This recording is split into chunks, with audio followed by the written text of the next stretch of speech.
Dans la vie, il arrive que tout ne se passe pas comme prévu. Dans l'entreprise aussi. Pourtant, chacun est à sa place. Le technicien s'affaire, le contrôleur contrôle, le manager manage, les machines et les procédures fonctionnent.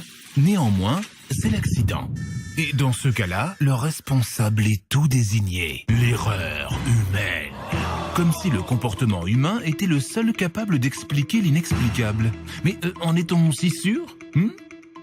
D'accord, l'homme est faillible, mais il contribue aussi beaucoup à la sécurité.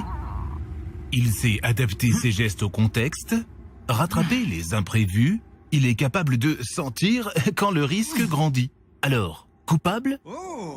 Il est temps de changer de regard sur l'erreur humaine et la voir non pas comme l'ultime cause, mais comme la conséquence d'autres défauts qui n'apparaissent que si on les passe au scanner des facteurs organisationnels et humains de la sécurité.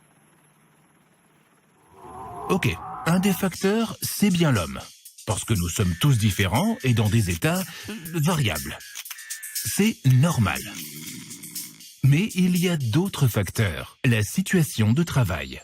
Être à son poste de jour ou de nuit, sur du matériel neuf ou ancien, pendant un pic de production ou une période creuse. Autant de combinaisons pour une même tâche. Et le collectif de travail, que nous apprend-il ? Que la cohésion d'une équipe est facteur de sécurité, mais une ambiance dégradée augmente le risque d'erreur pour chacun. Et enfin, le facteur organisation et management. Les managers font-ils preuve d'écoute? Sont-ils exemplaires? Les procédures sont-elles claires ou ambiguës? La priorité est-elle donnée à la baisse des coûts ou à la sécurité? Ces 4 facteurs se combinent et influencent le comportement humain. Et souvent, un comportement jugé mauvais n'est que le reflet de conditions défavorables.